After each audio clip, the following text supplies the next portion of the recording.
Bonjour, j'espère que vous allez bien. Dans cette vidéo, alors vous voyez, hein, j'ai pas l'habitude de me filmer comme ça, donc j'ai voulu vraiment vous parler de cette expérience. Euh, on a failli mourir lors de mon dernier voyage au Congo.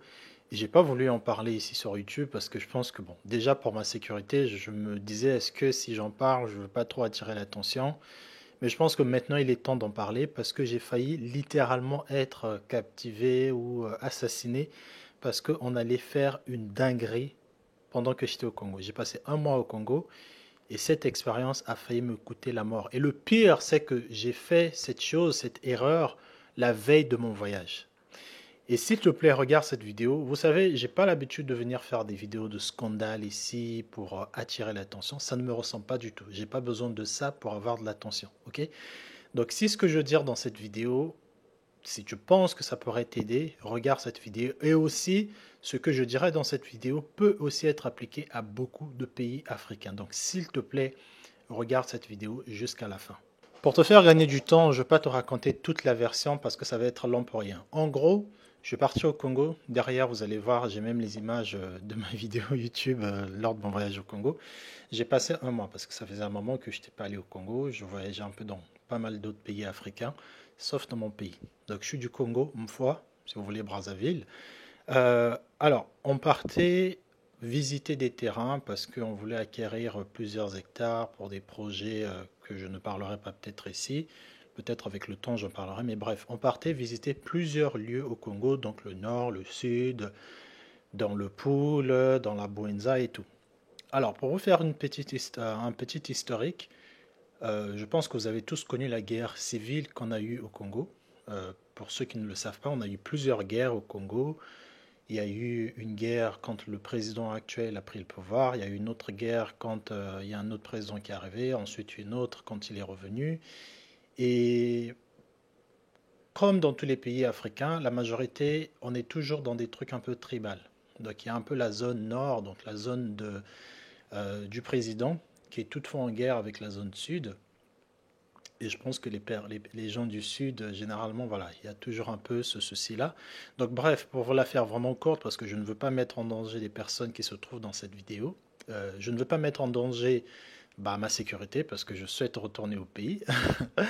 Donc en bref, il y a eu toujours une zone de notre pays qui était un peu no access, c'est-à-dire que tu ne t'aventuriez pas là-bas parce qu'il y avait des conflits, il y avait des rebelles, et c'était des gens en gros qui, pendant un laps de temps, répandaient vraiment la terreur. Après, il y a certains qui vont dire c'était quelque chose qui était fait avec des personnes sur le pouvoir en place. Pour voilà, il y a la vérité sur les raisons de ces conflits-là ne seront pas discutées dans cette vidéo. Mais juste pour dire qu'il y a une zone du pays au Congo, Brazzaville, qui est no access. Tu ne t'aventures pas là-bas, sauf si tu veux y laisser ta vie. Et donc, des années sont passées. Actuellement, c'est une zone qui est assez accessible quand même. Les gens y vivent, tu peux visiter, tu peux aller là-bas, tranquille, il n'y a pas de problème. Mais ça reste quand même un endroit où, malgré qu'il y a de la paix actuellement, mais il reste toujours, tu sens que c'est froid. Quand tu arrives, il y a quasiment personne, c'est vraiment désertique, il n'y a pas d'activité là-bas. Parce qu'on a visité, on nous a montré plusieurs hectares qu'on souhaitait acquérir, qu'on souhaite acquérir, c'est pas dans le passé. Euh, je me posais les questions, mais il n'y a même pas un arbre fruitier, il n'y a pas des activités d'agriculture. Qu'est-ce qui s'est passé? Qu'est-ce qui s'est passé? Et on nous a un peu expliqué ça.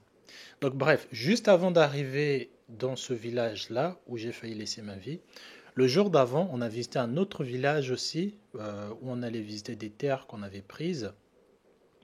En sortant de ce village-là, et c'est là vraiment, moi je crois en Dieu, d'accord? Pour certains qui ne croient pas en Dieu, moi je crois en Dieu. Quand je suis parti au Congo, j'avais un drone. Donc si vous voyez mes vidéos, j'ai beaucoup filmé le Congo en hauteur.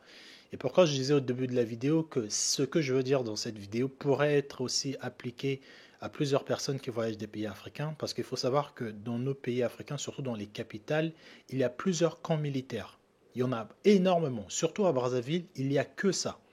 Il y a des commissariats, il y a des casernes, il y en a beaucoup. Donc, j'avais mon drone Et vous allez comprendre pourquoi je dis que j'ai failli laisser ma vie, et littéralement, parce que j'ai pris mon drone, je suis allé dans une zone qu'il ne fallait pas filmer. Donc au début, j'ai filmé dans certains endroits parce qu'on nous a montré des terres potentiellement à côté du Djoué, on a regardé, machin, c'était super.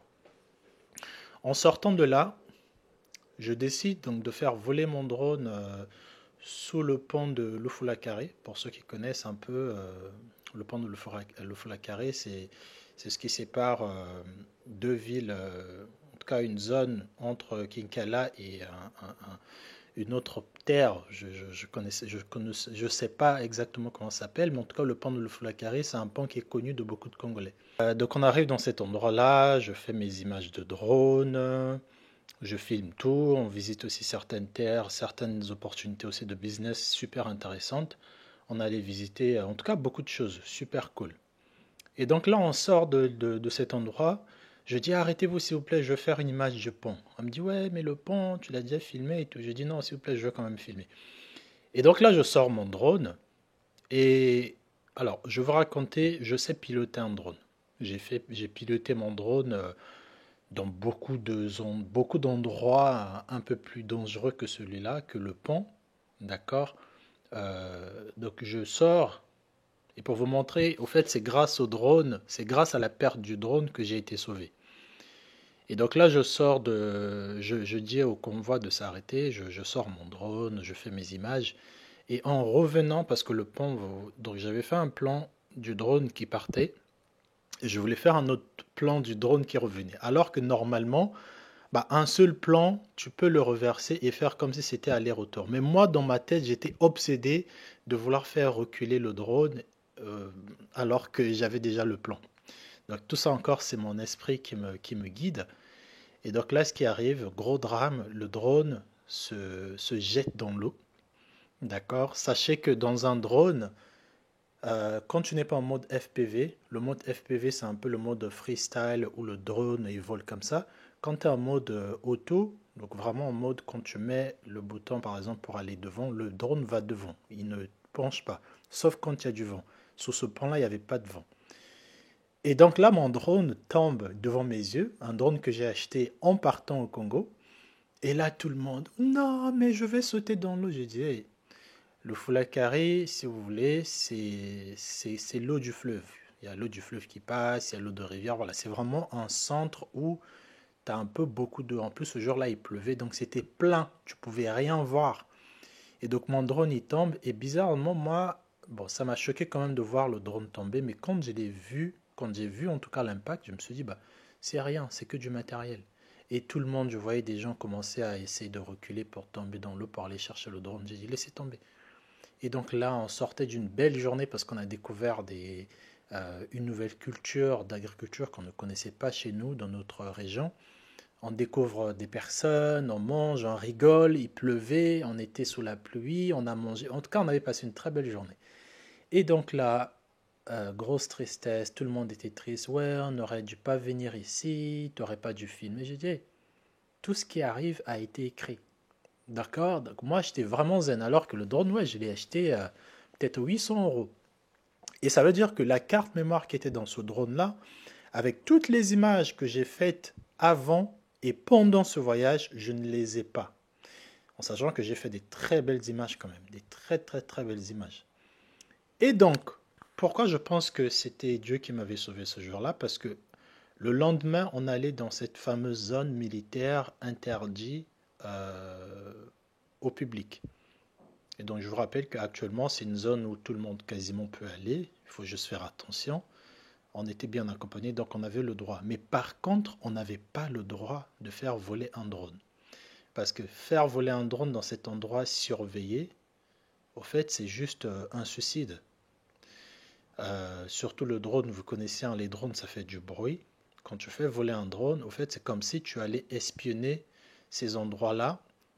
Et on m'avait dit qu'au fait, il y a beaucoup de casernes, il y a beaucoup de camps militaires cachés, autant pour cette milice-là qui est toujours restée, même s'ils disent qu'il n'y en a plus, mais il y a toujours une base militaire cachée dans les herbes. Et il y a aussi une autre base, une zone en tout cas des militaires qui surveillaient ces militaires-là. Donc au cas où ils essayaient de faire de la rébellion, il y avait d'autres personnes qui les attendaient. Et donc en gros, bah, tu n'es pas censé lever un drone dans cet endroit-là. Tu n'es pas censé le faire. Et c'est juste quand on repart maintenant dans cet endroit-là le lendemain que je dis à la personne qui nous accompagnait, j'ai dit, bah tu vois, imagine que ce drone-là n'était pas noyé dans le fleuve hier. Imagine que je t'ai venu avec ici. Imagine que j'ai fait voler ce drone ici. Qu'est-ce qui allait se passer? Et là, il me dit, ah ouais, mais c'est vrai au fait. On allait nous capturer, on allait rester prisonniers ici. Il voulait savoir pour qui on tourne. Et généralement, avec ces personnes-là, tu n'as pas trop le temps de négocier. Donc, et c'est là, au fait, que je me rends compte, bah vraiment, moi, j'ai déjà cet esprit-là de, chez les bouddhistes, on appelle ça bah, vous dites le karma, on appelle ça, en fait, ce qui arrive est censé arriver, tu vois. Cet état d'esprit-là de vraiment accepter les choses qui arrivent, je l'ai vraiment appris et perfectionné quand j'étais en Asie, pour ceux qui connaissent mon parcours. Et donc moi, peu importe ce qui arrive, peu importe la dinguerie de ce qui peut m'arriver, un décès, une tromperie, peu importe, je suis très froid dans ma tête. J'ai ce truc-là de, vous pouvez appeler ça le stoïcisme ou quoi, mais je suis très stoïque dans certaines situations et j'arrive vraiment à analyser à froid.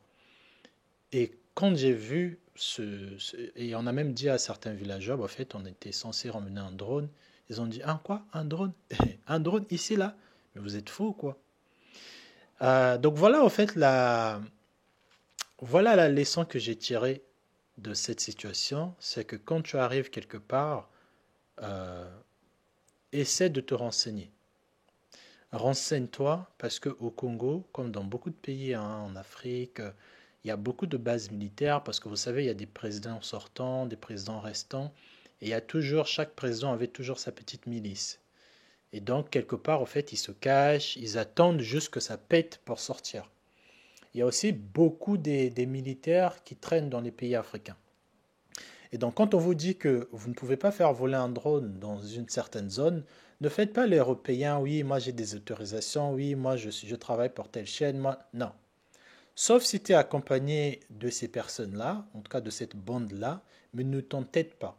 Et si seulement tu veux insister de faire voler un drone parce que vraiment cet endroit-là est vraiment paradisiaque et tu tenais vraiment à le monter, à le montrer aux gens, je l'ai fait de temps en temps, il faut que tu fasses voler ton drone très haut, mais vraiment à 200 à 300 mètres, de telle sorte qu'on n'entende pas le bruit.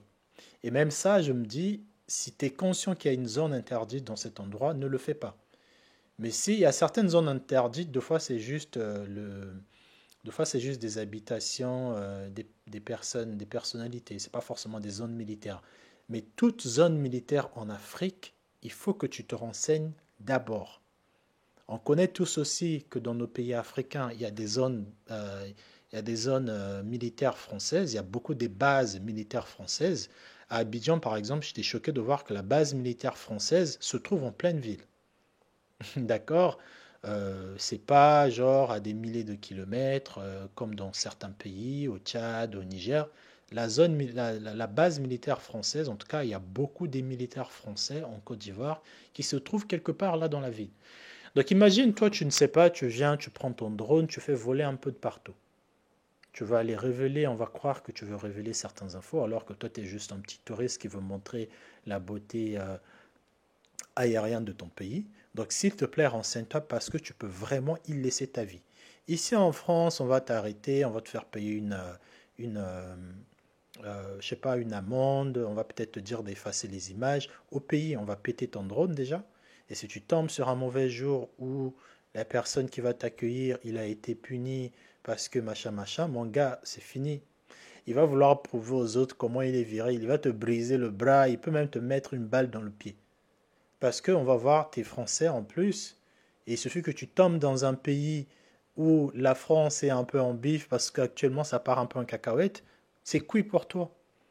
Donc, est-ce que ça en vaut vraiment la peine que tu mettes ta vie en danger parce que tu veux filmer des images de drone? Demande-toi. Alors, si tu t'éloignes un peu dans certains pays, certains villages, et que tu demandes que non, il n'y a pas de zone militaire, Et moi, pour vous dire, pour vraiment vous montrer à quel point cette expérience m'avait marqué, je suis allé dans certains commissariats de police pour demander au capitaine ou au commandant ou au lieutenant au commissariat, est-ce que je pouvais filmer? On m'a dit d'attendre, j'ai attendu 4 5 heures parce que je savais que si je dois filmer dans une ville, une capitale africaine, généralement, il y a beaucoup de camps militaires et il faut que tu aies des autorisations. Donc voilà pour moi l'histoire qui vraiment, quand j'y pense avec le recul, je me dis au fait, rien que cette zone-là, rien qu'une simple caméra, si on te voit filmer certaines enseignes avec une caméra, tu es sûr que ça va parler et à la sortie de ce village, on peut te faire un truc de dingue. D'accord. Euh, pour ceux qui savent, bon, on va pas donner les termes et tout, ça sert à rien. Mais imaginez maintenant un drone, parce qu'un drone, c'est quand même, on ne se rend pas compte, mais un drone, tu filmes quand même des gens sans leurs autorisations. C'est un truc de fou. Ok? Donc dites-moi ce que vous en pensez dans les commentaires, si ça vous est déjà arrivé et comment vous y avez fait. C'est pour ça qu'au pays, on dit il faut toujours avoir un contact militaire. Nous, on a des contacts militaires au Congo, il y a des gens, il y a des colonels, il y a des généraux qu'on connaît. Donc au cas où il y a un problème comme ça, si le général n'est pas dans une brigade qui est en bif avec là où tu es arrêté, c'est mort pour toi. Mais si c'est à peu près dans la même brigade, à peu près dans le même camp, vous servez tous le même président, il n'y a pas de souci. Mais si c'est une bande militaire de l'opposant, quand tu es arrêté, même quand tu connais un général de l'autre côté, il n'y a rien qui peut être fait. Ok, donc voilà pour moi. Dites-moi dans les commentaires et j'ai hâte de vous lire. Allez, à toutes.